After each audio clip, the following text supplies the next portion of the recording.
नमस्ते एवरीवन। आज हम पढ़ेंगे सीतायन, सीता जी के बारे में सब कुछ जानेंगे। बहुत कुछ ऐसा है जो हमें नहीं पता है। तो जो देना मरियम मैडम हैं, उन्होंने सीतायन को लिखा है। तो मैं आपको डेली हम एक एक चैप्टर पढ़ते हुए जाएंगे और एक साथ इस यात्रा को पूरा करेंगे।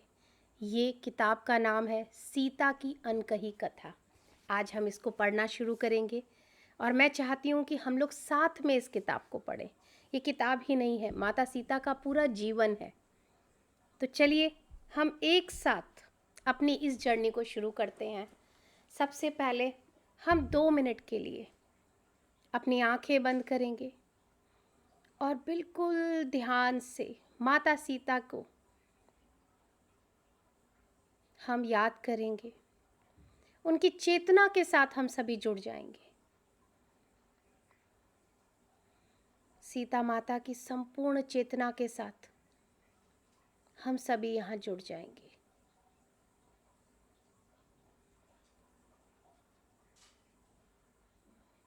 बिल्कुल माँ के साथ जुड़ के आज हम उनके जीवन की कहानी को पढ़ेंगे। देना मरियम मैडम की चेतना के साथ भी जुड़ेंगे, जिन्होंने ये सीता की अनकही कथा जो हम सभी को नहीं पता है, हम सभी तक लाई है। उनका हम बहुत बहुत शुक्रिया अदा करेंगे।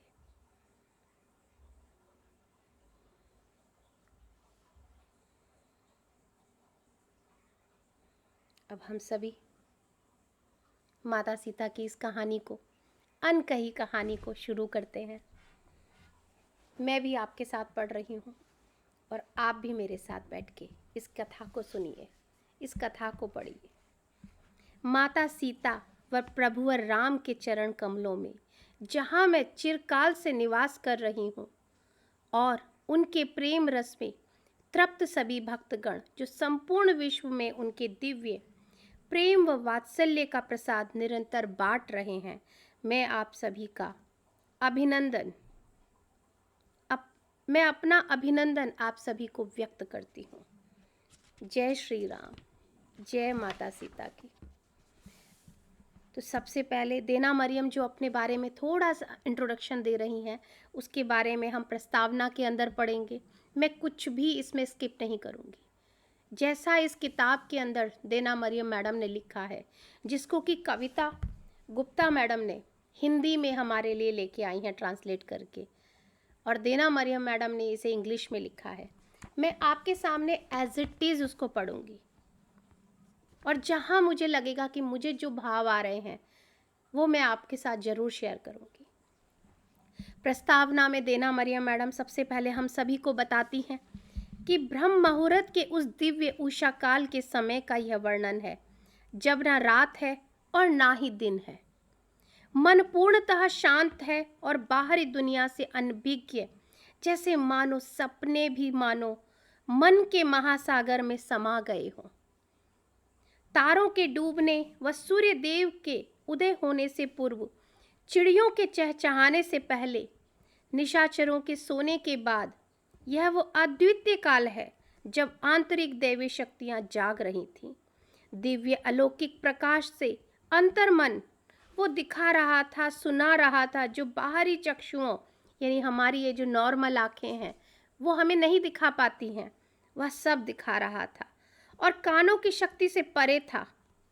एक ऐसे ही सुंदर समय अंतर्मुखी हो मैंने उस अलौकिक प्रकाश में एक ऐसी सुनहरी दुनिया को देखा जहाँ सभी दंपत्ति प्रेम व सौहार्दपूर्ण जीवन व्यतीत कर रहे हैं। इस कोमल प्रेम के नैसर्गिक सौंदर्य को देखकर मेरा मन खुशी से झूम उठा। मैं भी इस प्रेममयी दुनिया का हिस्सा थी। मैंने महसूस किया उस दिव्य प्रेम का पदार्पण माता सीता व भगवान राम के अनूठे प्रेम के द्वारा ही इस सृष्टि में जैसे समाहित हुआ हो। आज भी इसी निश्चल व निष्काम प्रेम की गंगा से ही सबके मन ओत-प्रोत हो रहे हैं। तभी इस प्रेममयी आनंद में हिलोरे लेते हुए मैंने मध्यम हरी रोशनी के मध्य श्री राम के निराकार स्वरूप की अनुभूति को महसूस किया है। श्री राम नाम लेते ही एक सबसे बड़ा मंत्र है, जय श्री राम, अपने आप में पूर्ण है।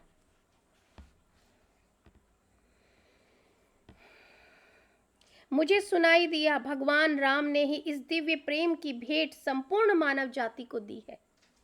माता सीता व भगवान राम के धरती पर अवतरित होने का उद्देश्य मात्र मानवता को प्रेम का पाठ पढ़ाने व आध्यात्मिक उत्थान की राह दिखाने के लिए हुआ है। यह अनूठा प्रेम संपूर्ण प्राणी मात्र अर्थात प्रत्येक को सच्चे प्रेम की राह पे ले जाने के लिए है। यह गहरी ध्यान अवस्था में मुझे बोध हुआ कि वह आवाज न किसी पुरुष की थी ना ही किसी नारी की, पर मैंने इसे पहले भी सुना था। इस आनंद से भरे अनुभव को कुछ समय तक मैं महसूस करती रही, फिर धीरे धीरे मेरी चेतना बाहर की ओर आने लगी। हरा प्रकाश गुम हो गया, मेरी आंखें खुल चुकी थीं। अब मैं पूर्ण जागृत अवस्था में थी। इसका मतलब देना मरियम मैडम इस समय ध्यान की अवस्था में थी जब उन्हें यह सब कुछ दिखाई दिया अपने तीसरे नेत्र के द्वारा, और बाद में जब उनका ध्यान कंप्लीट हो गया, वो ध्यान से बाहर आ गई, तो ये सब कुछ गायब हो गया। तो यह सब उन्होंने अपने तीसरे नेत्र से देखा था। यूं तो जैसे ही मैंने होश संभाला है, देना मरियम मैडम हमको यहाँ बताती हैं कि यूं तो जैसे ही मैंने होश संभाला है, मैं भगवान राम व माता सीता की अनन्य भक्त हूँ। पर जब से मैंने यह पुस्तक लिखनी आरंभ की, वे दोनों मानो मेरे जीते जागते मार्गदर्शक बन गए। हर एक बात जैसे बता रहे हो कि यह हुआ था, ऐसा हुआ था, वैसा हुआ था। मैंने यह पुस्तक लिखनी आरंभ की तो वे दोनों मेरे जीते जागते मार्गदर्शक बन गए हो। उनकी महान दैदीप्यमान ऊर्जा में मैं आंतरिक आनंद के वशीभूत बंद आंखों से उन्हें देख और सुन पा रही थी। मतलब कि वो हर पल देना मरियम मैडम के साथ उनकी अंतरात्मा में समाये हुए थे, उनके साथ रहते थे, उनका लगातार मार्गदर्शन करते थे। हमारे बीच हुए वार्तालाप को मैं हृदय से महसूस कर रही थी और अपनी बुद्धिमता के अनुरूप मन ही मन संजो रही थी। माता सीता की कथा मेरी स्मृति को उस संसार की ओर ले जा रही थी जो दिव्य शक्तियों से भरपूर थी। वहाँ की नदियाँ, जंगल, हवाएं और सूरज की किरणें भी महान ऊर्जा से भरपूर थीं। अक्सर मेरा मन संशय से भर उठता और मुझसे प्रश्न करता कि ये कहानियाँ कहाँ से आ रही थीं। पर तभी मेरा दिल जवाब देता, चुप चुप हो जाओ, ध्यान से सुनो। माता सीता तुझसे बात कर रही हैं, तुम्हें बता रही हैं, एक एक वृत्तांत तुम्हें सुना रही हैं। हजारों वर्षों पूर्व पुरातन भारत में भगवान श्री राम ने एक सार्वभौमिक समाज की नींव रखने के लिए अवतार लिया था, जहां उन्होंने एक वैश्विक दृष्टिकोण को स्थापित किया जिसका आधार सत्कर्म वह पारस्परिक सामंजस्य था। इस धर्म का मूल आधार सिर्फ और सिर्फ प्रेम ही था, जो कि हम बार बार हमें सुनाई भी देता है। हर इंसान कहता है इस पूरे संसार में सबसे बड़ी ताकत प्रेम है। अगर हमारे सामने कोई हमसे नाराज है या हमारा दुश्मन ही क्यों ना खड़ा हो, अगर हम उसके गुस्से के बदले, उसकी नाराजगी के बदले उससे प्रेम से लगातार लगातार बोलते रहें, तो एक दिन वो भी बहुत शांत हो जाएगा और बदले में हमें क्या देगा? प्रेम ही तो देगा। प्रेम की शक्ति से ही वैश्विक सिद्धांत गतिमान हो सकते हैं। प्रेम ही है जो चुंबकीय और गुरुत्वाकर्षण शक्तियों को सहेज सकता है। यही वह अलौकिक प्रेम है जो श्री राम व सीता ने अपने पारस्परिक संबंधों के द्वारा दर्शाया है। उन्होंने एक ऐसे संपूर्ण मानव प्रेम का चित्रण प्रस्तुत किया है जहां वे अपनी प्रजा और संपूर्ण प्राणी मात्र, औषधि, वनस्पतियों, धरती माँ और दूर आसमान के तारों को भी अपनी संवेदनशीलता से महसूस कर सकते हैं और एक पक्के व अटूट संबंध को स्थापित करते हैं। उन्होंने मानव जाति को अवगत कराया कि समस्त जीव मात्र के कल्याण के लिए निष्काम और निस्वार्थ भाव से हम पृथ्वी पर असीम देवीय प्रेम को उजागर कर सकते हैं। दया, प्रेम और करुणा जो मनुष्य का प्राकृतिक गुण व स्वभाव है उन्हें अपनाकर और धर्म के प्रति जागरूक होकर ही हम इस मनुष्य जन्म की असीमित संभावनाओं को जगा सकते हैं। सन 2015 और 2016 यानी 2015 एंड 2016 में मैं भारतवर्ष के तीर्थ स्थानों पर गई थी। ये देना मरियम मैडम 2015 और 2016 में भारतवर्ष में सभी तीर्थ स्थानों को देखने के लिए यहाँ आई थी, जिनका वर्णन इस पुस्तक के आखिरी टिप्पणी में मैंने दिया है। देना मरियम बता रही हैं कि लास्ट में उन्होंने इसके बारे में पूरा वृतांत पूरा अच्छे से क्लियरिटी बताई है।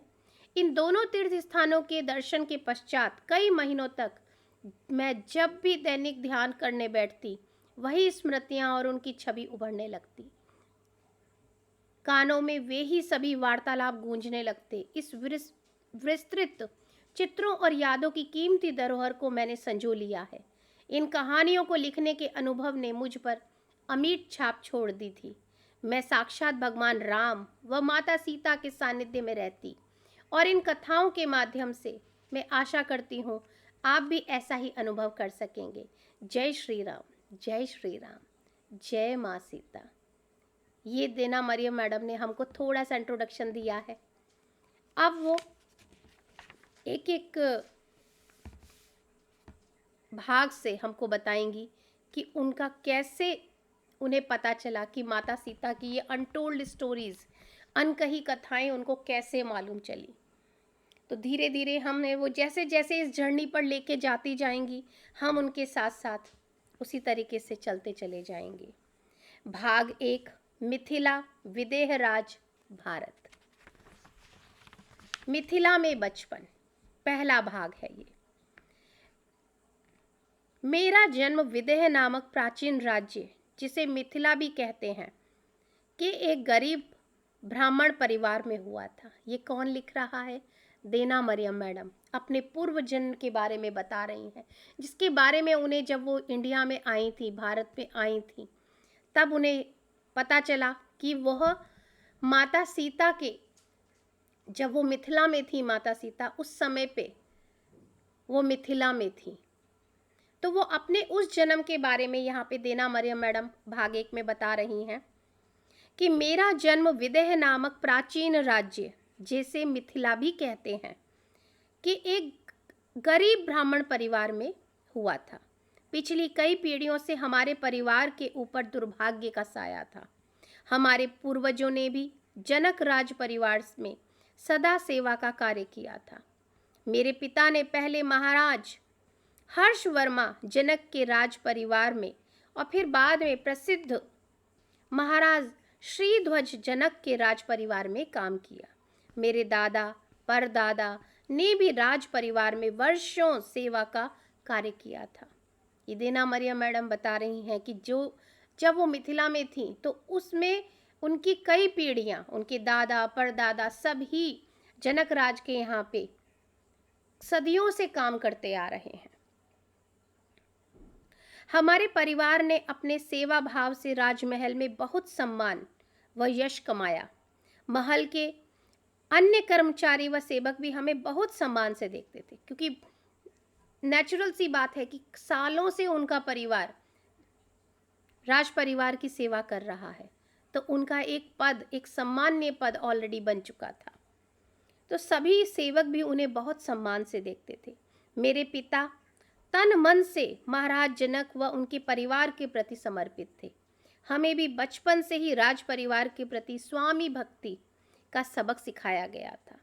मेरे पिता महाराज जनक के हर छोटे बड़े कार्य को करने के लिए हमेशा तैयार रहते थे। उनके लिए राजा का कोई भी काम छोटा नहीं होता था। वो हर काम को उतनी ही लगन से करते थे। जब मैं बहुत छोटी थी तभी मेरी माँ का स्वर्गवास हो गया था। मुझे उनके विषय में कुछ भी याद नहीं है। परिवार में सिर्फ मैं और मेरे पिताजी ही थे।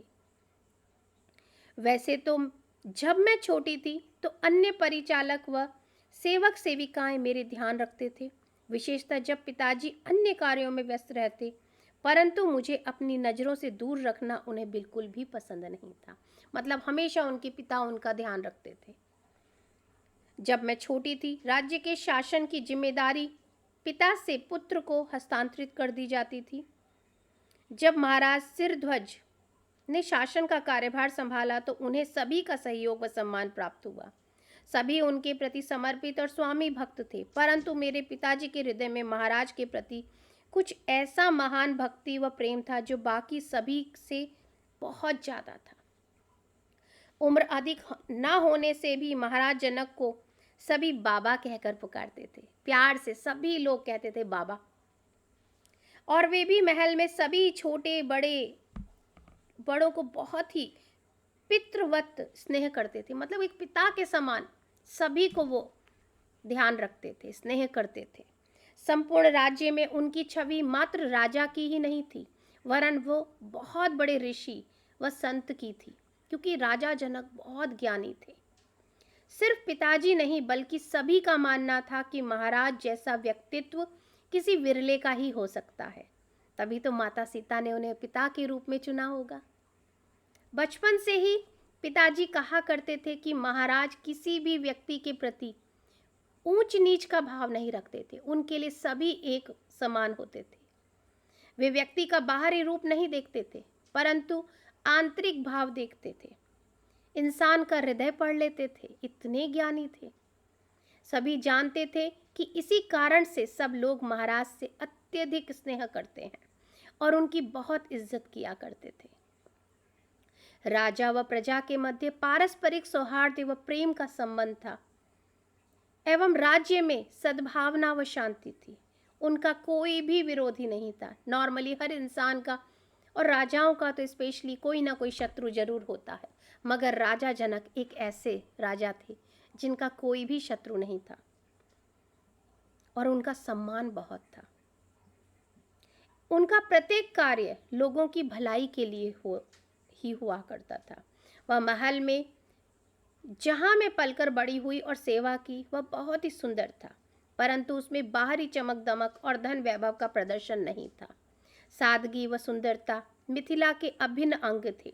राजमहल को विभिन्न प्रकार की कलाकृतियों से सजाया गया था।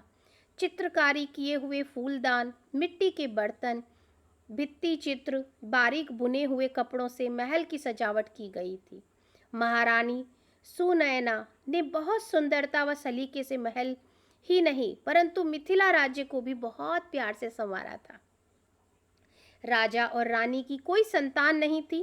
कहा जाता था कि महाराज की तापसिक जीवन शैली ही इसका मुख्य कारण थी। उनका अधिकतर समय ऋषि मुनियों के यहाँ आने जाने व महल में उनकी खातिरदारी करने में ही बीत जाता था। अन्यथा एकांत में ध्यान करने में ही जो थोड़ा बहुत समय बचता था उसमें भी वो ध्यान करते थे एकांत में। दूर प्रदेशों से आए ऋषि मुनि महर्षि जनक से भेंट करते, उन्हें आशीर्वाद देते, जिससे पूरे राज्य में हर्ष और सक्रियता की लहर फैल जाती। हमेशा बहुत पॉजिटिविटी रहती, खुशियां ही खुशियां रहती थी राजा जनक के राज्य में। राजा जनक हर व्यक्ति की समस्या का समाधान कर सकते थे। सब उनकी बुद्धिमत्ता से प्रभावित व लाभान्वित थे और उनके विशेष प्रिय बाबा भी।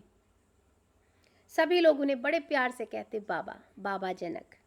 अधिकांश व्यक्ति इस प्रसन्नचित्त वातावरण में खुश थे।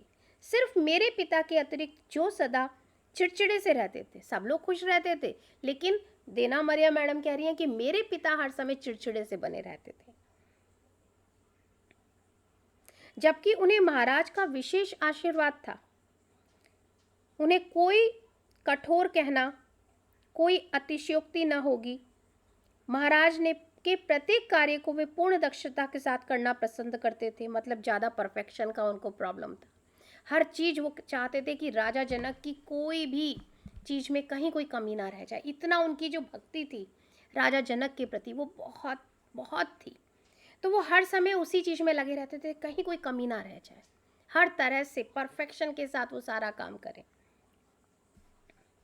अक्सर वे दूसरे कर्मचारियों के लिए किए हुए कार्यों को दोबारा करते थे, क्योंकि उन्हें बहुत हर चीज़ को परफेक्टली करना होता था।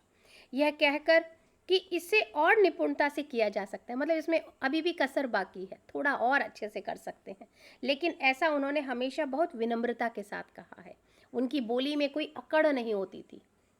हमेशा बहुत प्यार से कहते कि काम तो आपने बहुत अच्छा किया है, लेकिन इसमें थोड़ी सी कसर बाकी है, तो चलिए इसको दोबारा कर लेते हैं। मैं अक्सर विनम्रतापूर्वक सोचती, क्या हर कार्य को और बेहतर किया जा सकता है? क्या यह मात्र उनकी आशंका है? मैं मन ही मन इसका विरोध करती थी कि जो काम हो चुका है सही तो है, क्यों उसे दोबारा करना है। मेरे पिताजी मुझे ये याद दिलाना कभी नहीं भूलते थे कि हमारा परिवार राजा जनक की दया से ही अपने दुर्भाग्यों से बचा है। जैसा कि मैंने आपको स्टार्टिंग में ही बताया था कि उन्होंने स्टार्टिंग में बताया कि हमारे परिवार के ऊपर कोई अभिशाप है, तो वो बार बार याद दिलाते थे कि राजा जनक की दया की वजह से ही आप इस दुर्भाग्य से बचे हुए हो, हमारा परिवार उस दुर्भाग्य से बचा हुआ है। उनकी कृपा के बगैर पता नहीं हमारा क्या होता, लेकिन कभी यह नहीं बताया वो दुर्भाग्य है क्या। जैसे जैसे मैं बड़ी होती गई, मैंने अपने पिता से उस दुर्भाग्यपूर्ण घटना के बारे में जानना चाहा, परंतु पिताजी ने कभी उसका कोई जवाब नहीं दिया। वे केवल आसमान में शून्य को एकटक देख ताकते रहते और अपना सिर हिला देते। एक बार उन्होंने उत्तर दिया, ये तुम्हारे जानने के लिए नहीं है। चूंकि मैं इस जवाब से संतुष्ट नहीं थी, परंतु इससे अधिक पूछने में मुझे बहुत डर लगा और मैं साहस भी नहीं जुटा पाई। मैं कदापि नहीं चाहती थी कि वे मुझे कभी भी अपने से दूर ना जाने दें, और ये भी कि मैं अन्य बच्चों के साथ विशेष अवसर पर भी बाहर जंगल घूमने ना जा पाऊँ। यह सोचकर मुझे बहुत रोना आता था, क्योंकि उसके पिता उसको अलाउ नहीं करते थे कहीं भी जाने के लिए। मैंने इसका विरोध करना चाहा, पर वे अपनी जिद पर अडिग रहे। इन सब से भी ज़्यादा दुखद यह था कि मैं कभी भी नदी में स्नान करने नहीं जा सकती थी। यह मेरी सीमा से बाहर की बात थी। मतलब उन्होंने एक बाउंड्री खींच दी थी कि आप इस महल के बाहर नहीं जाएंगी। शायद मैं अकेले ही ऐसी थी जिस पर ये सारी पाबंदियां लगी थी। मेरी कोई भी दलील काम नहीं आती थी। किसी भी तरह से अगर वो मनाना भी चाहे अपने पिता को, तो वो नहीं मानते थे। मेरे पिता अपनी बात पर ही कायम रहते थे कि आप नहीं जाएंगी बाहर। जब मैं 8-9 वर्ष की हुई, दिन में मुझे अपने सभी कार्य पिता के सानिध्य में ही करने होते, जबकि वो पूरे राजमहल की व्यवस्था को सुचारू रूप से करवाने में व्यस्त रहते। संध्या काल में सेवानिवृत्त होने से पूर्व वे सदा जनक बाबा का आशीर्वाद लेने जाते थे। मुझे भी कभी कभी उनके साथ जाने की अनुमति मिल जाती। शर्मीले स्वभाव के कारण मैं वहीं चौखट पर खड़ी रहकर अपने पिता को देखती कि वे किस प्रकार संत समान जनक बाबा के चरणों में अपना सिर रख देते। मैं देखती बाबा के उच्च व्यक्तित्व को, उनकी आकर्षक लंबी कद काठी को, और उनके पीछे किए हुए काले बाल, लहराती दाढ़ी जो कम उम्र में ही सफ़ेद होने लगी थी। ऐसा लगता मानो किसी बुजुर्ग का अनुभव एक युवा वयस्क में आ गया हो। उनका शरीर पतला था क्योंकि वे अल्पाहारी थे। अल्पाहारी मतलब बहुत कम खाना खाते थे। उनके चेहरे के नैन नक्श बहुत तीखे थे। उनकी नाक लंबी नाक थी, भरे हुए होंठ थे, उनकी दाढ़ी में छिपे जो कि उनकी दाढ़ी में छिप जाते थे। उनका चेहरा दयालु, शांत व सौम्य था। मेरे पिता का व्यक्तित्व इससे बहुत अलग था। हालांकि वे भी लंबे थे, परंतु उनके कंधे झुके रहते थे। झुके रहना मतलब बहुत जिम्मेदारी, बहुत बोझ होना, मानो महाराज के सामने अपने छोटेपन का एहसास करते हो, ऐसा उनकी बेटी को लगता था। वे अत्यधिक पतले थे क्योंकि वे जनक बाबा से भी कम खाते थे। वे अपने चेहरे पर कठोर भाव रखते थे। उसके विपरीत राजा जनक के चेहरे पे हमेशा प्यार के भाव रहते थे, सौम्यता के भाव रहते थे, जो सिर्फ महाराज की उपस्थिति में ही पसीजता था। मतलब उनके पिता के चेहरे पे जो थोड़ी बहुत मुस्कान जो भी कुछ आती थी, वो सिर्फ राजा जनक के सामने ही होता था। मुझे जब भी अपने पिता के साथ मौका मिलता रात्रि शयनकाल नियम पालन करने का, मैं सदा महाराज की कोमल स्वर में कहता सुनती, अच्छे से आराम करना दुष्यंत, आप शांतिपूर्ण निद्रा में विचरे, मतलब आराम कीजिए। बड़े प्यार से वो उनको बोलते थे। चाहे कितनी भी देर क्यों ना हो जाए, परंतु मेरे पिता यह नियम अवश्य पालन करते, क्योंकि वे जानते थे कि जनक बाबा बहुत कम सोते हैं और सोने से पूर्व उनसे अवश्य मुलाकात करेंगे। उनका आशीर्वाद मिलने बिना मेरे पिता सो नहीं पाते थे। एक बार मैंने उनसे पूछा कि ऐसा क्यों, तो उन्होंने उत्तर दिया, यदि रात्रि में सोते समय उनके प्राण पखेरु उड़ गए तो वे सुनिश्चित रहेंगे कि उन्हें जनक बाबा का आशीर्वाद प्राप्त हुआ। इस प्रतिक्रिया से मुझे बिल्कुल शांति नहीं मिली। मेरा क्या होगा अगर मेरे पिता का रात्रि में देहांत हो गया तो? लेकिन वो उनकी जो भक्ति थी राजा जनक के प्रति, कि अगर इस रात में सो के नहीं उठा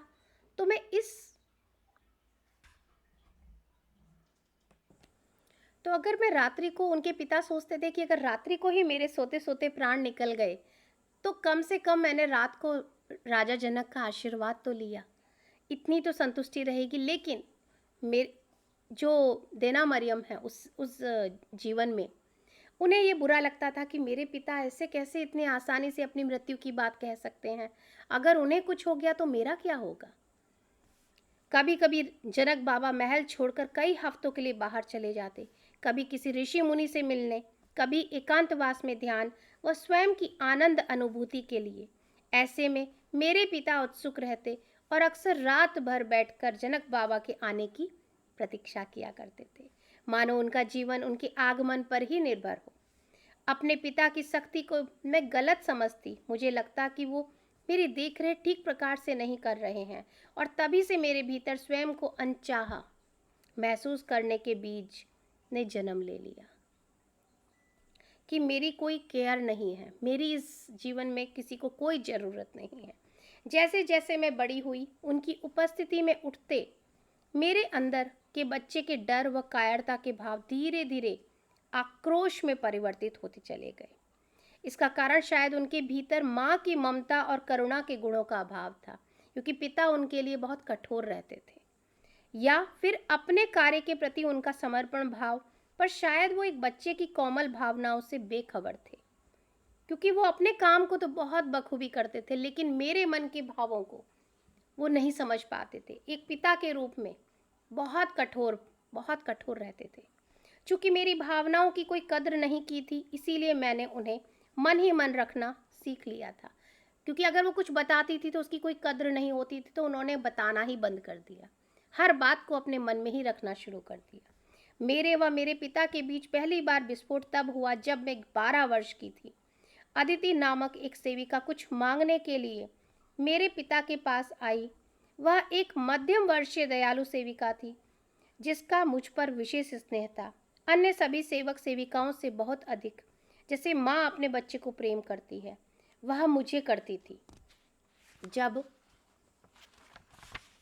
भी कभी मेरे चेहरे पर वो अकेलेपन का भाव देखती, मुझे अपने हृदय से लगा लेती और कानों में कुछ अच्छे अच्छे बोल फुसफुसा देती।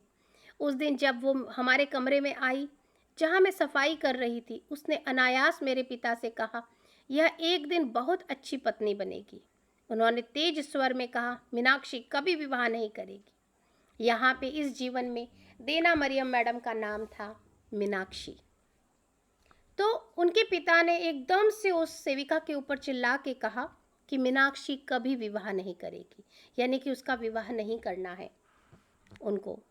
उनके ऐसे तेवर से वे भी भौचक्की रह गई और बिना कोई प्रश्न किए चुपचाप वहाँ से चली गई।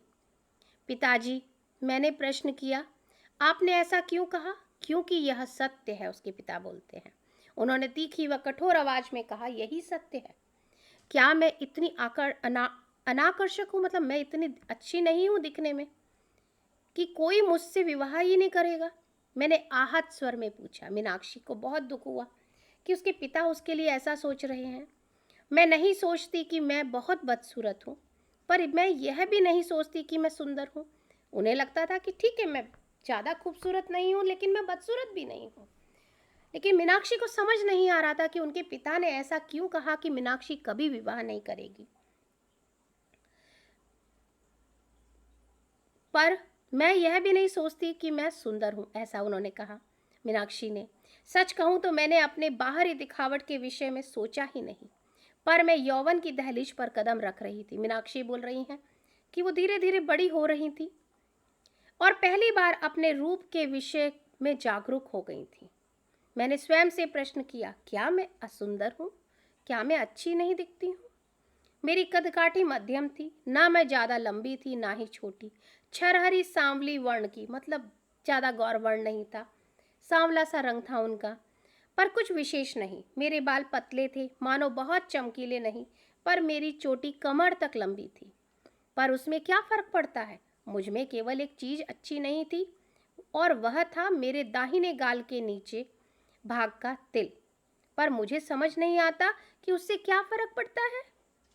हमें मिथिला में पढ़ाया गया था कि हमें अपनी बाहरी नहीं किंतु आंतरिक सुंदरता पर ध्यान देना चाहिए, विशेषकर चरित्र पर ध्यान देना चाहिए।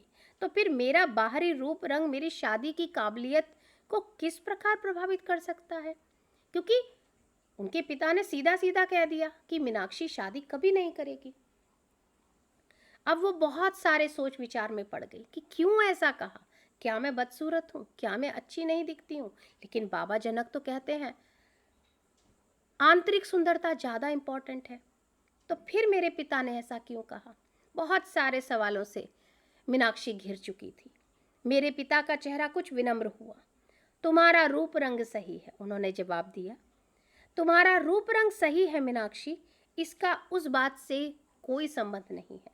मतलब कि जो मैं कह रहा हूं कि तुम्हारी शादी नहीं करनी है, उस बात का तुम्हारे रूप रंग से कोई लेना देना नहीं है। किंतु मैं दृढ़ हूं कि तुम्हारा विवाह नहीं होगा। उसके पीछे कुछ कारण है जो वे मीनाक्षी को नहीं बता रहे हैं, क्योंकि अगर हुआ तो तुम पर भी वो मुसीबत का पहाड़ टूटेगा जो मुझ पर पड़ा है। यानी कि वो अपनी बच्ची को, मीनाक्षी को, उस दुख से, उस परेशानी से बचाना चाहते हैं जिसके बारे में उन्हें तो पता है लेकिन वो मीनाक्षी को नहीं बता रहे हैं।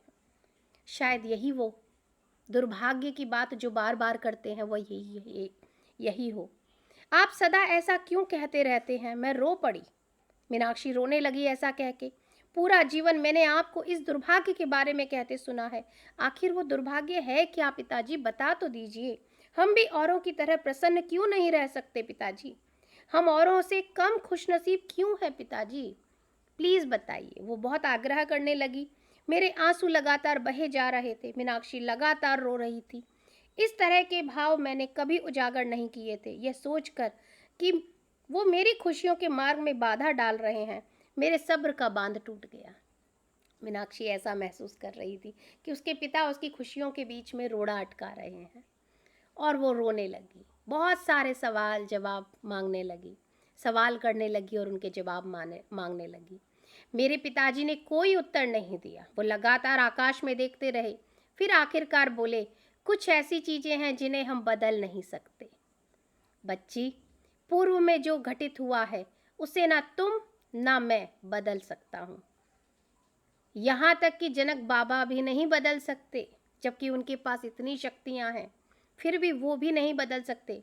परंतु उन्होंने मुझे सब्र, त्याग और सहनशीलता का पाठ सिखाया है।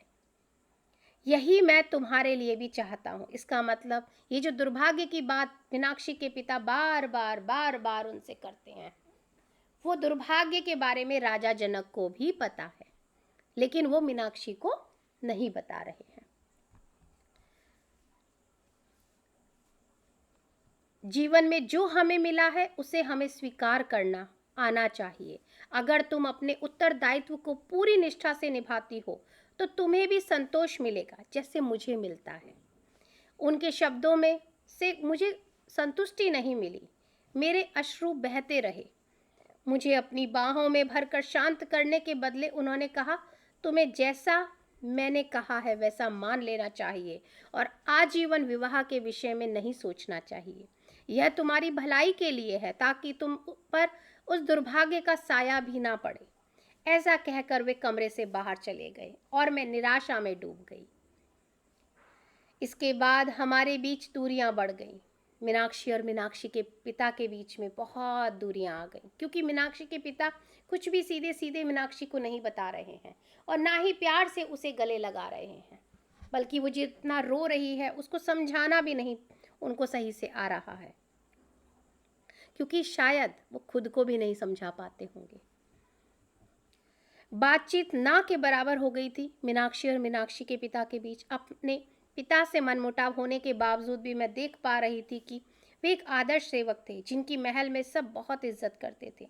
मैं भी उनके स्वभाव का अनुसरण करने का प्रयास कर रही थी, जैसे सबसे आदर व विनम्रता से बात करना, चाहे उसका जो भी स्थान हो, कभी किसी का विरोध ना करना, कभी अपनी इच्छाओं को महत्व ना देना, अपनी इच्छाओं व भावनाओं से अधिक घर की भलाई को महत्व देना आदि। यह एक कठिन पर मूल्यवान प्रशिक्षण था जो कि कौन कर रहा था? मीनाक्षी के पिता। यदि कभी भी मेरे पिता मुझे अपने लिए कुछ मांगते देखते या किसी चीज पर असंतोष व्यक्त करते देखते तो उनकी एक नज़र ही काफ़ी थी कि मेरे दिल व दिमाग में उठने वाली बात को समाप्त कर दो। मतलब कि ज़्यादा ग्रेडी मत बनो, कुछ मांगो मत, कुछ इस तरीके के, मतलब ये लालची ना हो। आभार व्यक्त करने का गुण अति मूल्यवान है और जनक बाबा और उनकी धर्मपत्नी माँ सुनयना द्वारा यह निर्धारित था। वे अपने सेवकों व परिचारकों के प्रति आभार व्यक्त करने में कभी भी पीछे नहीं रहते थे, जो कि हम भी हमेशा सीखते हैं कि ग्रैटिट्यूड हमें जरूर देना चाहिए। वह बाबा जनक और माता सुनैना अपने सभी सेवकों को, सबको हमेशा आभार देते थे, हर कार्य के लिए दिल से। हमारे जीवन को सुलभ बनाने का वे हर संभव प्रयास करते थे। यानी कि राजा जनक और उनकी पत्नी सबका पूरा ध्यान रखती थी, हर एक की हर खुशी का ध्यान रखते थे। यह सभी सेवकों के मध्य ही तय हो जाता था कि प्रत्येक व्यक्ति घर के सभी महत्वपूर्ण कार्य अपनी जिम्मेदारी के रूप में करे। कोई भी कार्य छोटा नहीं होता था। चूंकि मैं एक छोटी बच्ची थी, इसलिए इस अवधारणा को भली भांति समझ नहीं पाई। मुझे लगता था कि मेरे पिता सारा दिन कठिन कार्य करते हैं और वे औरों की तुलना में अधिक श्रेष्ठ हैं। जब भी मेरे अंदर इस प्रकार का भाव उभरता तो पिताजी झट उत्तर दे देते। एक दिन उन्होंने मुझसे कहा, मीनाक्षी, जीवन में जो भी तुम्हें उपलब्ध है उसके लिए तुम्हारे भीतर हमेशा संतोष होना चाहिए। हम बहुत सौभाग्यशाली हैं जो हमें जनक बाबा की सेवा करने का अवसर मिला है। मैं इसके लिए परम आभारी हूँ और प्रार्थना करता हूँ कि तुम भी बहुत अच्छे से इसका पालन करो। हाँ पिताजी, मुझे पता है, आपने मुझे यह सिखाया है। मैं सेवा करने से प्रसन्न रहूंगी। मैं प्रसन्नता की बात नहीं कर रहा मीनाक्षी, सिर्फ संतोष। यह संतोष है जो मैं तुम्हारे लिए चाहता हूँ। मैंने फिर स्वीकृति दी। मैं अपना सर हिलाया। मैं कह तो ना पाई कि मैं भी जनक बाबा के प्रति उनके जैसा ही भाव रखती हूँ, जबकि मैं कहना चाहती थी कि जनक बाबा मेरी पहुंच से बहुत दूर के व्यक्ति थे। मेरे मन में उनके लिए बहुत सम्मान व श्रद्धा थी, पर लज्जावश मैं उनके सम्मुख नहीं जा पाती थी। उनकी उपस्थिति में मुझे बहुत शर्म महसूस होती थी। मैंने कभी सीधे सीधे उनकी तरफ नहीं देखा, ना ही कभी उनसे बात की। जब भी मैं उन्हें दूर से देखती, उनमें आनंद व प्रसन्नता के बुलबुले उठते देखती। मैं देखती सब उन्हें कितना प्रेम करते हैं। उनकी मुस्कुराहट, उनकी हंसी से मानो सारा महल खिलखिला उठता। क्यों नहीं पिताजी भी इस प्रकार आनंदित हो सकते? वो कंपैरिजन करती थी कि जैसे जनक बाबा है वैसे ही मेरे पिता क्यों नहीं हो सकते? क्यों मैं नहीं खुश हो सकती हूँ? जैसे जैसे मैं बड़ी होती जा रही थी, अपने पिता के प्रति अन्य सेवकों का आदर व सम्मान देखकर मैं उनकी सराहना करती और मन ही मन उनकी सम्मानित व उच्च स्थिति देखकर गर्वित महसूस करती। वे दूसरे सेवकों का मार्गदर्शन करते और निश्चय करते कि सभी कार्य बहुत सुचारू रूप से संपन्न हो सके और कोई भी काम बाकी ना बचे। यदि कभी कोई कर्मचारी बीमार पड़ जाता या किसी कारणवश अपनी जिम्मेदारी सही तौर पर नहीं निभा पाता तो मेरे पिता झट उस कार्य को अपने हाथ में ले लेते।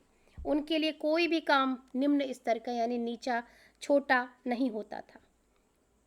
उनका यह व्यवहार मुझे परेशान कर देता। मैं सोचती वे अक्सर उन कार्यों को भी करने को तैयार हो जाते हैं जो कि उनके रुतबे से निचला था, पर मैं अधिकांशतः चुप ही रहती।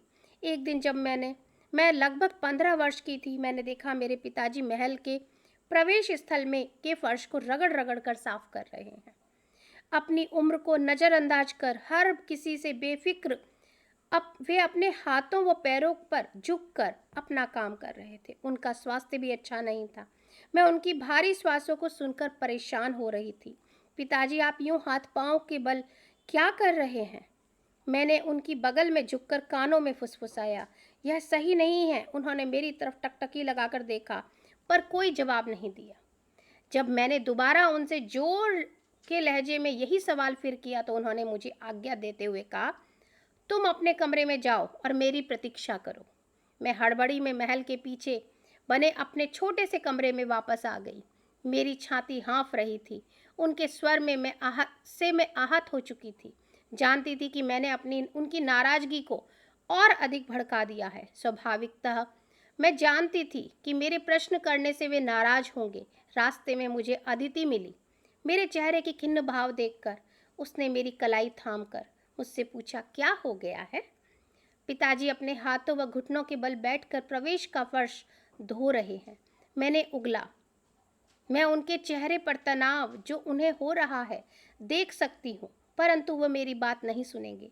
क्या फर्श साफ करने के लिए और कोई नहीं है? उसने अस्वीकृति में धीरे से अपने सिर को हिलाया। इस कार्य को करने की जिम्मेदार महिला ने आज सुबह ही काम छोड़ दिया है और हम सभी मिलकर महाराज के मेहमानों की तैयारी में व्यस्त हैं, जो जल्द ही आने वाले हैं। लेकिन उन्हें ऐसा नहीं करना चाहिए। वे हम में से किसी को कह सकते थे, तुम इसकी चिंता ना करो मीनाक्षी, अभी अपने पिता से कोई सवाल ना करो। वे दृढ़ निश्चयी हैं कि आने वाले मेहमानों के लिए महल बिल्कुल साफ सुंदर होना चाहिए। जब मेरे पिता उस दिन बाद में हमारे कमरे में लौटे, उनका चेहरा लाल था, गुस्से से लाल था और सांसें जोर से चल रही थी। मैं देख पा रही थी कि उनका स्वास्थ्य भी अच्छा नहीं है, परंतु मैंने कुछ भी नहीं कहा। मैं दूसरी तरफ देखकर व्यस्त होने का नाटक करती रही। जब उन्होंने मुझसे बात करने की कोशिश की तो मैंने सिर्फ हाँ या ना में ही उत्तर दिया। मेरी तरफ देखकर बात करो, गुस्से में पिता ने बोला। जब मैं कुछ कह रहा हूँ मीनाक्षी, तो मेरी तरफ देखकर बात करो। उनका स्वर कठोर हो गया था। जब मैंने अपना चेहरा उनकी तरफ घुमाया, मेरी आंखें आंसुओं से डबडबा रही थीं। ये मैं क्या विरोध की भावना तुम में देख रहा हूँ? मैंने कोई उत्तर नहीं दिया। जब उन्होंने बहुत जोर दिया तो मैंने अपने भीतर का गुबार उगल दिया। पिताजी, आपको इस तरह फर्श साफ करते कोई देखेगा तो भला क्या कहेगा, क्या सोचेगा? लेकिन जैसे ही मेरे मुंह से ये शब्द निकले, मुझे अपनी गलती पर बहुत पछतावा हुआ। अगर कभी भी अपने बोले हुए शब्दों को वापस लेना संभव होता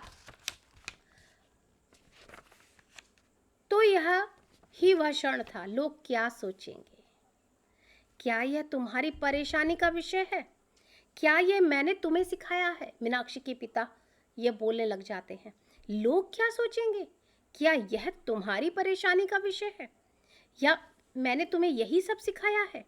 क्या कोई भी कार्य ऐसा तुच्छ है जिसे करने से हमें शर्मिंदा होना पड़े, वो भी तब जबकि जनक बाबा के मेहमान आने वाले हैं? उनके स्वर में मेरे प्रति असंतोष का भाव था। मैं तुम पर हैरान हूँ मीनाक्षी। मुझे वहाँ चुप रहना आ जाना चाहिए था, पर मैंने ऐसा नहीं किया। किंतु पिताजी, मैंने विरोध करते हुए कहा, मुझे दिख रहा था कि आप तनाव से परेशान थे। निश्चित रूप से कोई युवा नौकर। उन्होंने मेरी बात काटते हुए, जैसे ही वो कहने लगी युवा नौकर, उन्होंने उसकी बात काट दी और कहा, हाँ, एक युवा नौकर है और मैं सुनिश्चित करूँगा कि वो काम पर लग जाए। मुझे थोड़ा भी एहसास नहीं हुआ कि वह युवा नौकर मुझे होना था।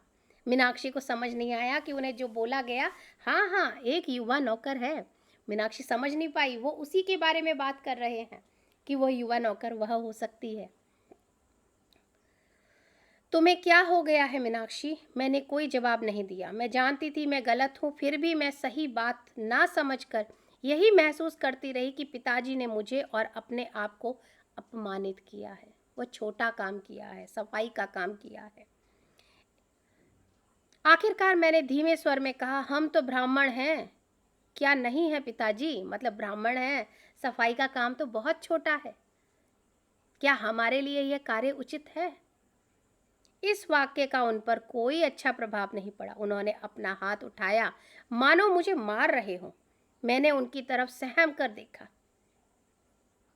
इससे पहले उन्होंने ऐसा कभी नहीं किया था। उन्हें बहुत क्रोध आ रहा था, लेकिन फिर भी अपने क्रोध पर नियंत्रण करते हुए वे रुके और अपना हाथ उन्होंने नीचे कर लिया।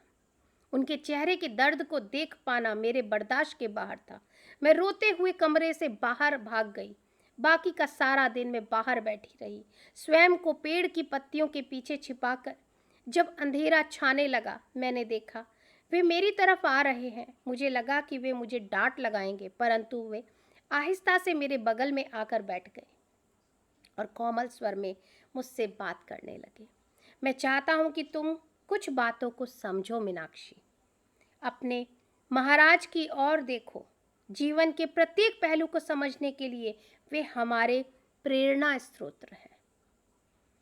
क्या तुमने नहीं सुना कि जनक बाबा किसी प्रकार गांव-गांव जाकर लोगों को खेतों में जुताई करने में भी मदद करते हैं? क्या ये उनका कार्य है? लेकिन वो कभी किसी काम को छोटा या ऊंचा या नीचा नहीं समझते हैं और वो हर एक की मदद करते हैं। क्या तुम्हें एहसास है कि इस नए हल का उपयोग करने में कितना परिश्रम लगता होगा? मुझ में तो ऐसा करने का सामर्थ्य ही नहीं है, परंतु वे इसे बार बार करते हैं, हल तक चलाते हैं। राजा जनक, वे केवल वहां खड़े होकर निर्देश नहीं देते हैं कि ऐसे करो या वैसे करो, वो स्वयं वो करके दिखाते हैं। वे स्वयं कार्य करके सबको शिक्षा देते हैं। मैंने उन्हें खेतों में कठिन परिश्रम करते हुए पसीना बहाते हुए देखा है और किसानों को सिखाते हुए देखा है कि किस प्रकार मिट्टी को पलटा जाता है। या क्या यह कार्य किसी महाराज के लिए उचित है या कोई भी राजा ऐसा कार्य करेगा? नहीं। तो जब राजा जनक नहीं मानते कि वो राजा हैं और उन्हें ये काम छोटा है और ये काम बड़ा है, तो मैं तो एक मामूली सा आदमी हूँ राजा जनक के आगे। तो हमें उनसे सीखना है, वो हमारे प्रेरणा स्रोत है।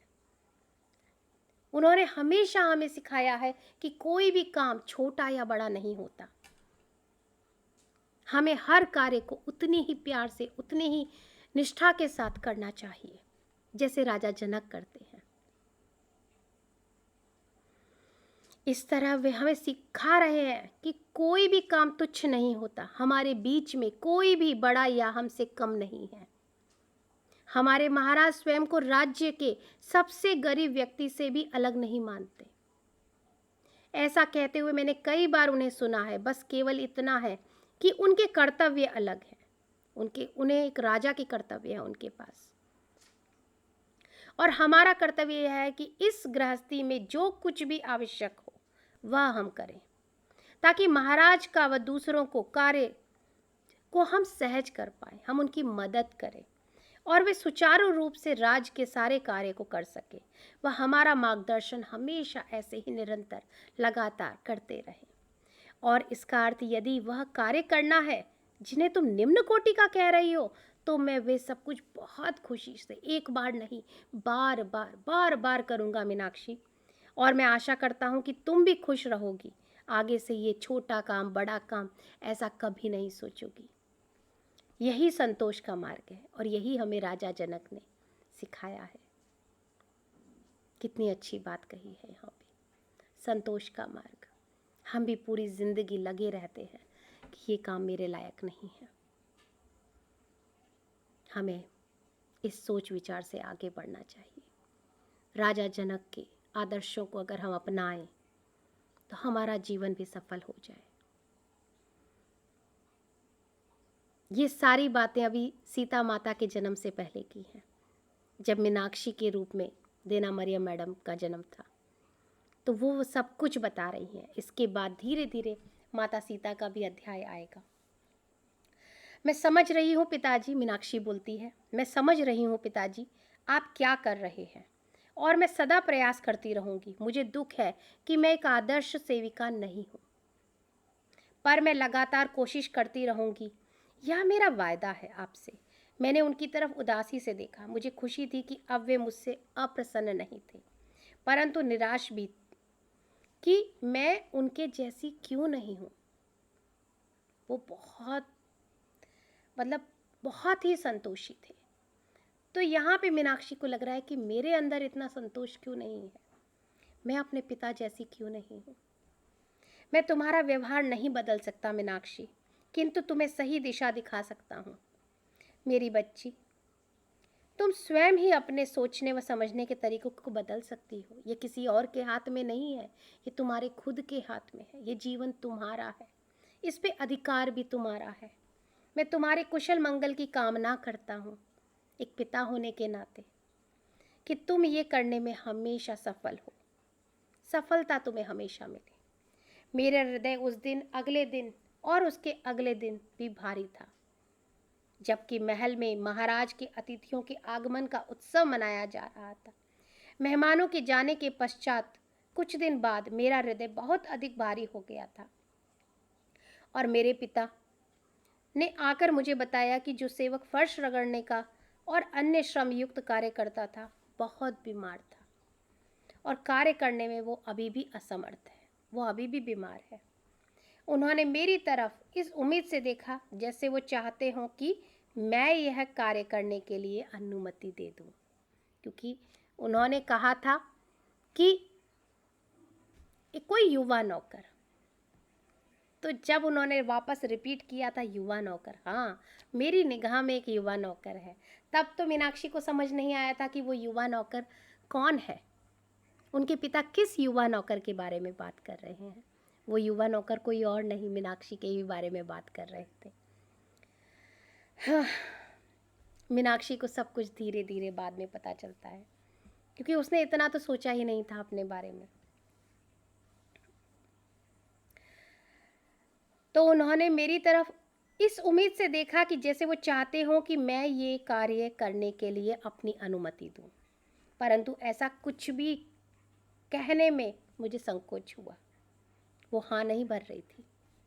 फिर उनके मुख से शब्द निकले, मीनाक्षी, मैं तुम्हें कह रहा हूं ना कि तुम इन सभी कार्यों की जिम्मेदारी ले लो। जो वह कर्मचारी करता था वह सारे काम अब तुम करो, क्योंकि वो बहुत बीमार है और अभी उसको सही होने में बहुत समय लगेगा। मैंने अवाक से उनकी ओर देखा, किंतु स्वीकृति में गर्दन हिला दी, क्योंकि मीनाक्षी को अंदाजा नहीं था कि उसे सफाई का काम मिलेगा। उसके पिता उसको क्योंकि वो तो छोटा बड़ा ये सब समझती थी काम में, और उसके लिए सम्मान, उसके पिता का बहुत पद है, बहुत ऊंचा सम्मान है, ये सब उसके दिमाग में था, जो कि उसके पिता के दिमाग में नहीं था। तो वो बिल्कुल अवाक रह गई, लेकिन पिता की बात को टाल ना सकी और गर्दन हिला दी। क्या वे मुझे सजा देना चाहते थे? लेकिन अभी भी मीनाक्षी के मन में यही चल रहा है कि ऐसा काम मुझे करने के लिए मेरे पिता ने मुझे दे दिया है, बोल दिया है, तो क्या वो मुझे सजा देने की कोशिश कर रहे हैं? क्या मेरा उनसे इस प्रश्न पूछना कोई बहुत प्रबल भूल हो गई है? जो मैंने उनसे सवाल जवाब किए तो उन्होंने मुझे ये सजा दे दी है? क्या वे मुझे अपमानित करना चाहते? क्योंकि उन्हें मान अपमान मीनाक्षी के दिमाग में बहुत था उस समय। तो ये काम तो छोटा है, इस काम को करने से मेरा अपमान होगा और मेरे पिता मेरे को अपमानित करना चाहते हैं, ऐसा मीनाक्षी के मन में आया। कई हफ्तों तक मेरी आंखों में के आंसू और फर्श का बिखराया पानी घुल मिलकर एक से एक हो गया। मतलब वो सफाई तो कर रही थी, लेकिन उसको बहुत ही बुरा लग रहा था, और वो सफाई करते करते अपने आप को अपमानित भी महसूस कर रही थी और रोते रोते काम करती थी। तो उसकी आंखों से जो आंसू गिरते थे और फर्श साफ करने के लिए जो पानी होता था वो आपस में मिल जाया करता था। मेरे पिता मेरे काम को परखने आते और निश्चय रूप से उसमें कोई ना कोई कमी निकाल कर चले जाते। मुझे उस सारी प्रक्रिया को दोहराने को कहते कि तुमने ये सही नहीं किया, चलो दोबारा करो। दूसरे नौकर मेरी ओर सहानुभूति से देखते कि अरे बेचारी, इससे कितना कठोर परिश्रम करवा रहे हैं, जिससे मुझे और भी ग्लानि महसूस होती और भी अपमान महसूस होता। मैं उन्हें कभी भी माफ़ नहीं कर सकती थी। वो अपने पिता से बहुत नाराज़ हो गई थी। मुझे सबसे निम्न श्रेणी के कामों की जिम्मेदारी देने के लिए वो बहुत नाराज़ थी अपने पिता से, क्योंकि उसकी नज़र में ये सफाई का काम, फर्श साफ करने का काम सबसे निम्न श्रेणी का था, जबकि उसके पिता के दिमाग में नहीं था वो, लेकिन मीनाक्षी के दिमाग में था। मीनाक्षी ऐसा सोचती थी, मीनाक्षी ऐसा समझती थी। तो मीनाक्षी कहती है कि मैं उन्हें कभी भी माफ़ नहीं कर सकती, मुझे सबसे निम्न श्रेणी के कामों की जिम्मेदारी देने के लिए। कुछ महीनों बाद अदिति मेरे बचाव के लिए आगे आई, परंतु कुछ भी फायदा नहीं हुआ। जिस दिन यह समझ जाएगी कि किसी भी कार्य में कोई भेद नहीं होता, हम उसे इस कार्य से मुक्त कर देंगे। पिताजी ने कहा। अदिति आई कि चलो मैं काम कर लेती हूँ, बच्ची को छोड़ दीजिए, बच्ची के नहीं कर पा रही है ये काम। तो पिताजी ने उसे मना कर दिया कि नहीं, जिस दिन इसके दिमाग से ये ऊंचा नीचा काम निकल जाएगा, उस दिन इसे मैं किसी दूसरे काम में लगा दूंगा, और जब तक ये नहीं समझती है तब तक इसको यह काम करने दीजिए। उसके पिता बिल्कुल सख्त थे। उन्हें उसको ये सिखाना था कि कोई भी कार्य ऊंचा या नीचा नहीं होता है, कोई भी कार्य को हमें बहुत ही लगन से करना चाहिए।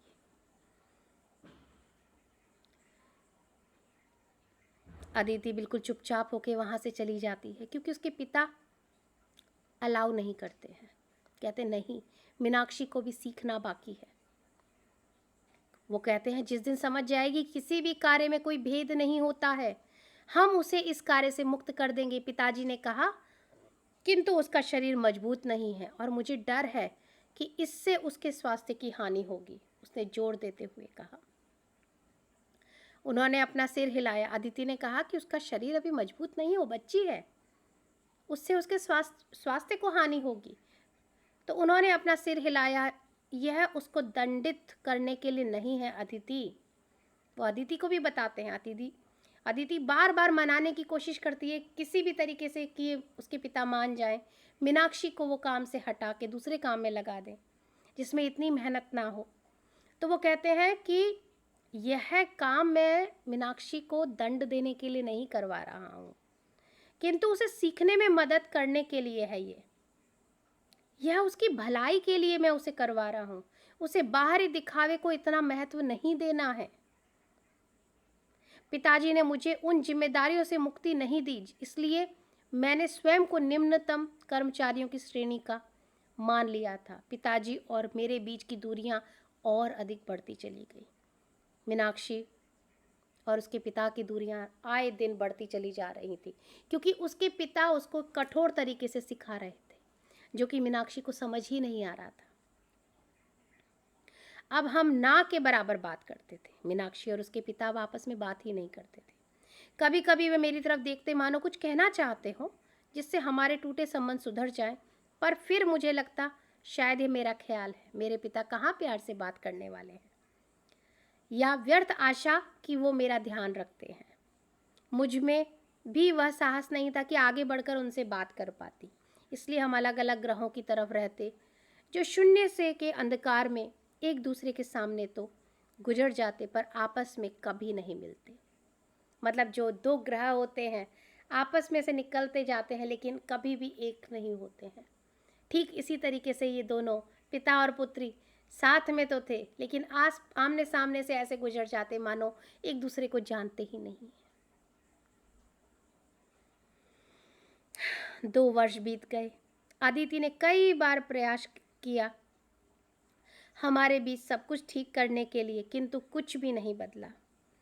मैं मन ही मन चकित होती, क्या मेरा भाग्य ऐसा जीवन है, ऐसा ही जीवन जीना क्या मेरे भाग्य में लिखा हुआ है। आखिरकार एक दिन अपनी सारी हिम्मत जुटाकर अपने हिसाब से बहुत शालीनता से मैं उनसे बात करने के लिए गई। पिताजी, मैं सोचती हूँ कि अब मैं इस लायक हो गई हूँ कि अदिति के संरक्षण में रसोई घर का कार्य कर सकूं। मैं यकीनन ऐसा चाहती हूँ। क्या तुम अपनी जिम्मेदारियों से नाखुश हो मीनाक्षी? पिताजी ने कहा।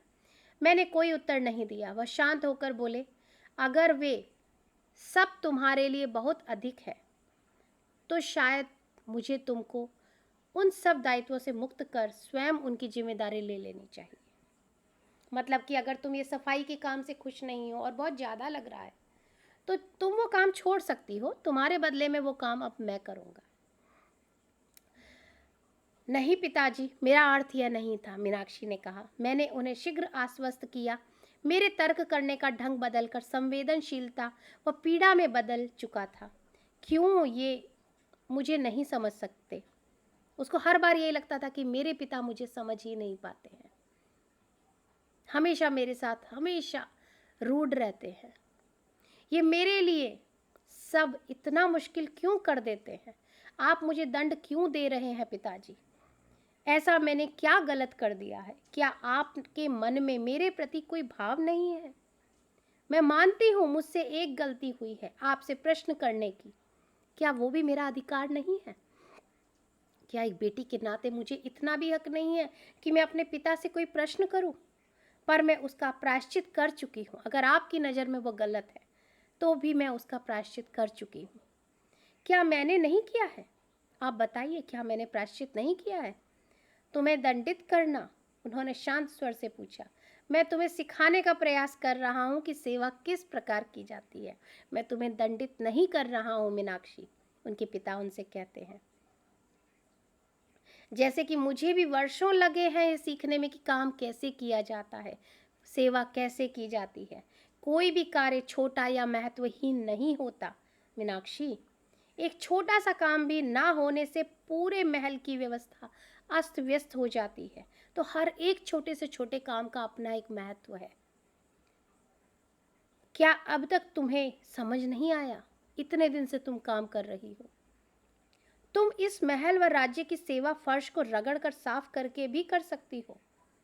क्यों तुम्हें रसोई घर का ही काम उच्च लगता है? क्यों फर्श साफ करने का काम तुमको निम्न स्तर का लगता है? जैसे महाराज की व्यक्तिगत जरूरतों का ध्यान रखते हैं आप क्या करते हो, इससे ज़्यादा जरूरी यह है कि आप किस भावना से अपने कर्तव्यों की पूर्ति करते हो।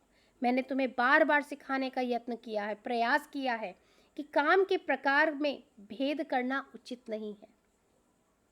जब तुम वास्तव में यह जान जाओगी तो यह सब कुछ बदल जाएगा।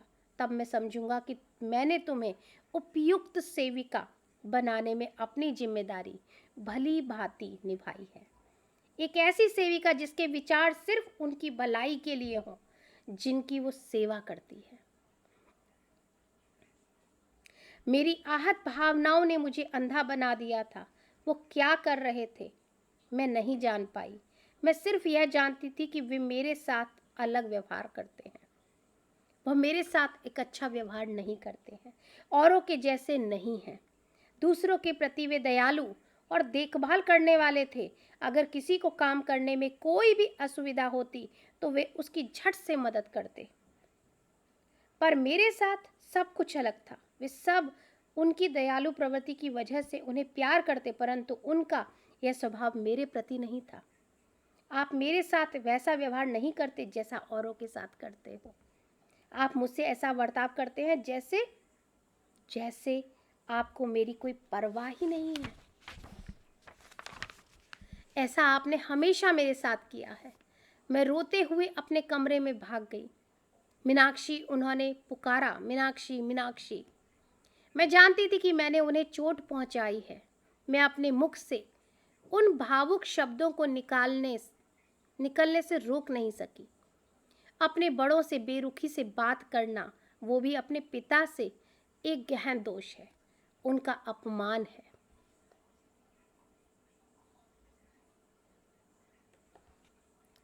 अपने भीतर दबाई हुई उन आहत भावनाओं को मैं रोक नहीं पाई। वापस आ जाओ, वे लगातार मुझे बुलाते रहे, पर मैं पीछे मुड़कर नहीं आई। उस दिन मैंने अपनी सारी जिम्मेदारियों को त्याग कर स्वयं को जंगल में छिपा लिया। मैंने सोचा उन्हें चाहे मुझे दंडित करने दो, मैं अब परवाह नहीं करती। मैं मन ही मन हमारे बीच हुए वार्तालाप को दोहराती रही, स्वयं को विश्वास दिलाती रही कि मैं ही सही हूँ, मेरे साथ मेरे पिता गलत कर रहे हैं और वे मेरी परवाह नहीं करते और मैं उन पर एक बोझ हूँ, इसलिए वो मुझे कभी क्षमा नहीं कर सकते। मैं शायद वहीं जंगल में सो गई थी। मैं वहाँ कई घंटों सोती रही। मेरी आँख खुली जब मैंने किसी स्त्री को मेरा नाम पुकारते सुना। मैंने सोचा जरूर पिताजी ने अदिति को भेजा होगा मुझे बुलाने के लिए, पर मैं उसके हाथ नहीं आने वाली।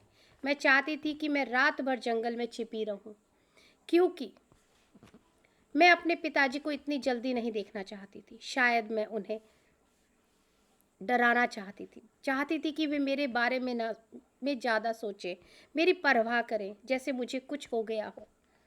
यह देखने के लिए उनके मन में मेरे लिए कोई भाव है या नहीं, या थोड़ा सा भी वो मुझे प्यार करते हैं या नहीं। मैं उठी और गहरे जंगल में घुसने के लिए आगे बढ़ गई। तभी अदिति को मैं नज़र आ गई और वह दौड़ते हुए मेरे पास आई। जब मैंने उसके चेहरे के भाव देखे तो मैं रुक गई। शायद कुछ गड़बड़ है। आखिरकार उसने मुझे ढूंढ ही लिया। मीनाक्षी, हम सब सुबह से तुम्हें खोज रहे थे। कुछ अत्यधिक दुखद हो गया है। तुम्हें शीघ्र चलना चाहिए। मेरा पूरा शरीर अकड़ गया जब मैंने यह शब्द सुने, जैसे मैं जानती थी कि वो क्या कहने वाली है। क्या पिताजी? मैंने डरी हुई आवाज़ में पूछा। मैं उत्तर सुनना नहीं चाहती थी। उसने गर्दन हिलाई और मुझे अपनी बाहों में खींच लिया। मैंने उसे सिसकते हुए सुना, पर मैं जैसे ठंडी हो गई थी। इतना भी पूछने का साहस नहीं था कि क्या हुआ। कुछ मिनटों पश्चात वो फुसफुसाकर बोली, तुम्हारे पिताजी के साथ एक आकस्मिक घटना घट गई है। मैं चुप थी। उन्होंने छत पर एक कर्मचारी को दरार भरने के लिए भेजा था, यह देखने के लिए कि काम बराबर हुआ है कि नहीं। वे स्वयं जांचने के लिए ऊपर जाने लगे।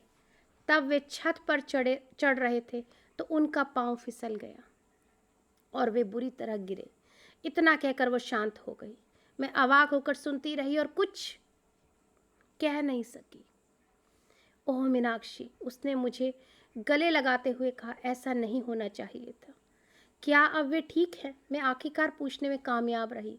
उसने सिर ना में हिलाया और फुसफुसाई, मुझे अफसोस है प्रिय, वे ठीक नहीं है। उन्हें कुछ हुआ तो नहीं है? मैंने पूछा।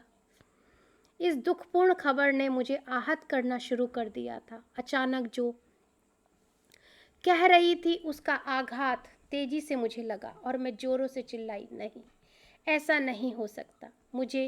मेरी चीख में बादलों की गड़गड़ाहट जैसी तीव्रता थी, जिसकी तरंगें मेरे शरीर को भेद रही थी। मैं इस पीड़ा को संभाल नहीं पा रही थी, मानो मुझ पर बिजली आन पड़ी हो। मेरा पूरा शरीर थर्रा गया था। भौचक्की सी अदिति भी चौंक कर मेरे समीप आ गई। उसने फिर से मुझे सांत्वना देते हुए अपने गले से लगाया और जितने मेरे आंसू थे उन्हें बहने दिया। बहुत समय तक हम ऐसे ही रहे। फिर धीरे धीरे वो मुझे वहाँ ले गई जहाँ मेरे पिता का पार्थिव शरीर पड़ा था। पार्थिव शरीर रखा गया था और अन्य सेवक उनके दाह संस्कार की तैयारी कर रहे थे। पिताजी, मुझे क्षमा कर दीजिए, मुझे हर चीज के लिए माफ कर दीजिए। आप मुझे छोड़कर क्यों चले गए? मैंने अपने पिता के शव से पूछा, जिसमें अब प्राण नहीं थे। आप मुझे एकदम अकेला छोड़कर चले गए। मैं रोंदी हुई आवाज में बुदबुदाई। अगले कई दिनों तक मैं सुन्न अवस्था में थी। अदिति मेरे साथ रही। आखिरकार मुझे यह सच्चाई से समझौता करना ही था। मुझे हमेशा डर लगता कि शायद मुझे यहाँ से बाहर निकाल दिया जाएगा, किंतु अदिति ने मुझे आश्वस्त किया कि ऐसा बिल्कुल नहीं होगा। जनक बाबा मेरे पिता से स्नेह करते थे। उसने कहा, और यहाँ राजमहल में सदैव मेरे लिए स्थान रहेगा। अब तुम मेरे मार्गदर्शन में रसोई घर में काम करोगी। लगभग दुर्घटना के एक हफ्ते बाद अदिति ने कहा, किंतु मैं कुछ और सोच रही थी। मैं अपने पिता के देहांत के सदमे से बाहर निकलकर संभल रही थी, किंतु अपराध बोध की भावना ने मुझे घेर लिया। मैं स्वयं को उत्तरदायी मान रही थी। अगर मैंने उनसे इतनी कटुता से नहीं बोला होता, अगर मैं वहां से नहीं भागती, अगर मैं वापस आ जाती जब उन्होंने मुझे बुलाया था, तो शायद वे जीवित होते। बहुत सारे अगर ऐसा होता, अगर वैसा होता। शायद वो अपने आप को जो कुछ हुआ उसके पिता के साथ, उसके लिए जिम्मेदार मान रही थी। शायद वे मेरे व्यवहार से दुखी थे जब ऊपर छत पर चढ़ रहे थे, और इसीलिए उनके कदम डगमगा गए। मैं बहुत हद तक उनकी मृत्यु के लिए जिम्मेदार हूँ, और इसके बाद जो मैंने किया है, मैं यह इनाम स्वीकार नहीं कर सकती। मैंने अपना सिर हिलाकर कहा, नहीं अदिति, मैं तो सब कामों की जिम्मेदारी ही संभालूंगी जो पिताजी ने मुझे दिया है। परंतु मीनाक्षी, यह जरूरी नहीं है, तुम्हें अब ये सब करने की आवश्यकता नहीं है। मैं आपसे प्रार्थना करती हूँ, यही एक तरीका है जिससे मैं अपना प्रायश्चित कर सकती हूँ। वे मेरे लिए यही चाहते थे और इससे मुझे लगेगा कि वे अब भी मेरे साथ हैं। मैं बस इतना ही चाहती हूँ अदिति। मैंने अदिति को अपने हृदय में छिपी आत्मग्लानि की बात नहीं बताई, क्योंकि इस घटना के बारे में बताते हुए मुझे शर्म आ रही थी। मैं अपनी शर्मनाक हरकत को स्वयं तक रखना चाहती थी। अदिति ने मेरा विचार बदलने के लिए हर संभव प्रयास किया, परंतु मैं अडिग थी और हार कर उसने अपनी स्वीकृति मुझे दे दी। ठीक है, तुम्हारा जैसा मन करे तुम वैसा कर लो। मैं अपने पिता की आशाओं को पूर्ण करने के लिए प्रतिबद्ध थी कि मेरे पिता यही चाहते थे कि मैं ऐसे ही काम करके सीखूं, तो अब मैं वो सब करूंगी। मैं सबसे अच्छी सेविका बन के दिखाऊंगी जो कि मेरे पिता चाहते थे। मैं निम्न श्रेणी में काम करती रहूंगी जब तक उनमें और अपने इच्छित कामों में कोई भेदभाव मैं ना करूं। जो उसके पिता चाहते थे कि तुम समझो कि कोई भी काम निम्न श्रेणी का या उच्च श्रेणी का नहीं होता, तो जब तक मेरे मन से यह भेद ना मिट जाए तब तक मैं वह काम करती रहूंगी। ऐसा मैंने स्वयं से कहा और अपने निर्णय के अनुसार स्वयं को ढाल लिया। मैं कोशिश कर रही थी कि इस सत्य के बारे में ना सोचूं कि दरअसल मैं स्वयं को दंडित करना चाहती थी उन दुष्कर्मों के बारे में जो मुझे लगता था कि मैंने किए हैं, और इसलिए मैंने अपनी वही जिम्मेदारियां वापस ले ली थी। पर चीज़ें पहले जैसी नहीं थी। वहाँ पे उनकी मृत्यु ने मेरे ऊपर गहरा प्रभाव छोड़ा था जो मुझे आंतरिक रूप से बदल रहा था। हर रात्रि जब मैं दिन का कार्य समाप्त कर विश्राम करने के लिए लेटती, मेरे कानों में अपने पिता के शब्द गूंजते, जैसे वे जनक बाबा का आशीर्वाद लेकर लौटते थे। पहली बार मुझे उस गहन शांति की अनुभूति हुई जो वे महाराज के कमरे से आने के बाद महसूस करते थे। अब मुझे कोई भी दूरी महसूस नहीं हो रही थी। तिरस्कृत भावना होने का भाव भी नहीं था, जो कि पहले था कि आप मुझे अपमानित करना चाहते हैं। ठीक ऐसे ही मीनाक्षी सोचती थी कि शायद दंडित करना चाह रहे हैं मेरे पिता, इसीलिए तो ये निम्न श्रेणी का काम मुझे करने के लिए दे रहे हैं। मुझे लग रहा था जैसे मैं भी महाराज के आशीर्वाद से लाभान्वित हो रही हूँ। एक दिन अदिति ने पूछा, क्या महाराज पिताजी की मृत्यु से पूर्व उनसे मिले थे? क्या जनक बाबा ने उन्हें आशीर्वाद दिया था जब वे मृत्यु शैया पर लेटे थे? मैं जानती हूँ पिताजी के लिए महाराज के आशीर्वाद का बहुत महत्व है। उन्होंने यह जगत शांति से त्यागा होगा, चाहे मुझसे कितना भी मन मुटाव क्यों ना हो। लेकिन अगर बाबा जनक से मिले होंगे तो उनको बहुत शांति मिली होगी। हाँ प्रिय, उन्होंने मुझे आश्वासन दिया। उनका आशीर्वाद था। महाराज को इस दुर्घटना से बहुत दुख हुआ था। वे तत्काल तुम्हारे पिताजी से उनकी मृत्यु से पूर्व ही मिलने आ पहुंचे थे। हमने उन दोनों को एकांत में छोड़ दिया था, इसलिए नहीं जानती कि उन दोनों के बीच में क्या बातचीत हुई, लेकिन राजा जनक से उनकी बात हुई थी। उनकी क्या बातें हुई थी ये नहीं पता, पर इसमें कोई शक नहीं है कि उन्होंने महाराज से तुम्हारे भविष्य के बारे में बात की थी। सुनिश्चित किया था कि राजा जनक, महाराज जनक, बाबा जनक आपका ध्यान रखेंगे। वह कुछ पल खामोश रही, फिर बोली, चाहे वे तुम्हारे साथ कितना भी कठोर थे, परंतु तुम्हारे पिता तुमसे बहुत ज़्यादा प्यार करते थे। इस बात में कभी अविश्वास मत करना। हम सब भी ऐसा ही सोचते हैं कि कभी कभी जो पिता होते हैं वो बहुत कड़क, बहुत, हमें लगता है कि हमसे ज़्यादा प्यार से बात नहीं कर रहे हैं, लेकिन वो जता नहीं पाते। प्यार तो भरपूर करते हैं। मैं भी बहुत बार अपने पिता से बहुत नाराज़ होती हूँ। हर बात में उनकी कमी मुझे नज़र आती है, लेकिन कितना प्यार है और हर बात को वो कितना आसानी से भुला देते हैं। उनके अंदर क्षमा करने की शक्ति बहुत है, जो कि मुझ में नहीं है। शायद मुझे सीखना है ये। ठीक वैसे ही मीनाक्षी के पिता हैं, जो कभी जता नहीं रहे। लेकिन प्यार बहुत है, चिंता बहुत है। मीनाक्षी के बारे में राजा जनक से उन्होंने बात की है कि मीनाक्षी का ध्यान रखिएगा मेरे बाद। मैंने कई वर्षों तक ये संदेह किया, अपनी डबडबाई आंखों से मैंने जवाब दिया। मीनाक्षी बोलती है, मैंने पूरी जिंदगी संदेह किया कि मेरे पिता मुझे प्यार नहीं करते। उनकी मृत्यु हो गई मुझे विश्वास दिलाने में कि मैं तुम्हें प्यार करता हूँ। तुम्हारे पिताजी के विचार सदा तुम्हारे भविष्य, तुम्हारी भलाई के लिए थे कि तुम्हारी देखभाल अच्छे से हो और तुम हर प्रकार के दुख व दुर्भाग्य क्या कि कुछ पल के लिए रुक जाती अदिति। उसने वाक्य पूरा नहीं किया। ना ही मैंने उसे कहा। मेरे पिता सदा कहा करते कि वे जनक बाबा के लिए अपने प्राण न्यौछावर कर देंगे, और उन्होंने ऐसा किया भी अदिति। उन्होंने उनके लिए अपने प्राण दे दिए। मुझे पता है सेवा करते समय अपने प्राण त्यागने में उन्हें कितना संतोष मिला होगा। वो कार्य जिसे वे महत्वपूर्ण समझते थे, वे यही चाहते थे कि सिर्फ अपने जनक बाबा की सेवा करते रहना। हमारे जनक बाबा, मैंने चुपचाप कहा और उसमें जोड़ा, यही वे मेरे लिए भी चाहते थे अदिति। मैं भी कोशिश कर रही हूँ उनके जैसा ही व्यवहार अपनाने की।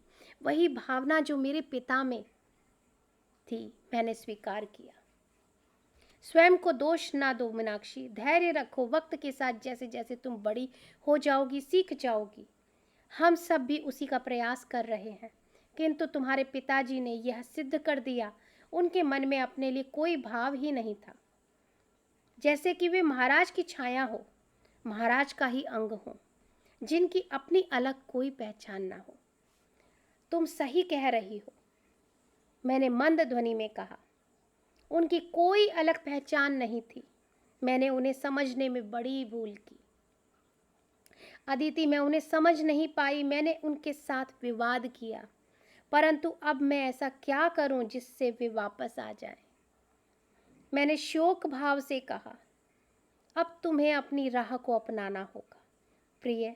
तुम्हारे पिताजी का तरीका हो सकता है, तुम्हारा ना हो। क्या अब तुम तैयार हो रसोई में मेरी मदद करने के लिए? मैंने अपना सिर हिलाया। मुझे उन्हीं कार्यों को करने में शांति मिलेगी जिन्हें मेरे पिताजी ने नियुक्त किया था। मैं अब दोबारा नहीं पूछूंगी, किंतु तुम सोच लो और मुझे बता देना जब तुम तैयार हो। मैंने सिर हिलाया। जानती थी इसमें समय लगेगा, शायद कभी जब मैं स्वयं को इस अपराध बोध से मुक्त कर पाऊंगी।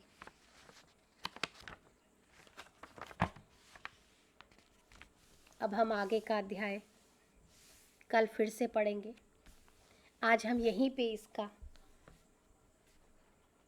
कहानी को विराम देते हैं, क्योंकि एक बहुत बड़ी कहानी है। इसे हमें बहुत प्यार से पढ़ते हुए आगे बढ़ना है। ये कहानी पढ़ते पढ़ते हम कब डूबते चले जा रहे हैं ये पता ही नहीं चल रहा है। और आप सभी को भी लग रहा होगा यहाँ सीता माँ कहाँ है, सीता माँ अभी आएंगी। अभी तो ये उनकी सेविका मीनाक्षी की कहानी है, जो कि देना मरियम मैडम का पिछला जन्म है, पास्ट लाइफ है। मीनाक्षी का बहुत बड़ा रोल है माता सीता के जीवन में, वो आपको धीरे धीरे पता चलेगा। तो धैर्य के साथ आप मेरे साथ बने रहिए और हम सब मिल के लगातार माता सीता की इस अनकही कहानी को, अनकही कथा को पढ़ेंगे। तो इसी के साथ आज मैं अपनी जिव्या को यहीं विराम देती हूँ। जय माता सीता, जय श्री राम। आप सभी का बहुत बहुत धन्यवाद मेरे साथ माता सीता की इस कहानी को, अनकही कथा को सुनने के लिए। Thank you so much. Thank you, thank you, thank you.